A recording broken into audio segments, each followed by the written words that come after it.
Hello, this is Pearl. Today, I introduce a high-speed wire straightening and cutting machine to you. The speed can be 70, 100, 130 meters per minute.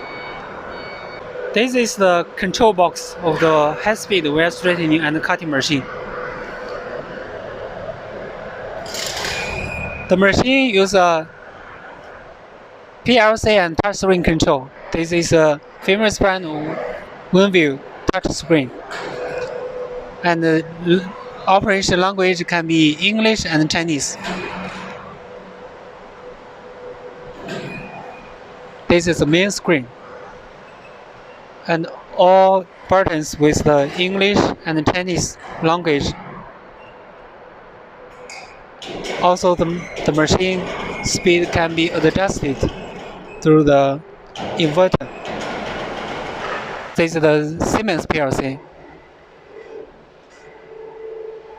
And Schneider electro system. And Schneider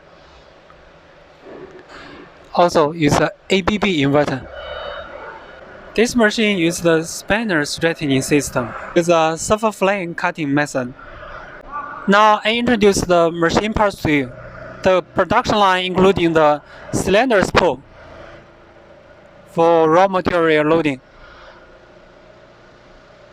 Is the wire guiding system.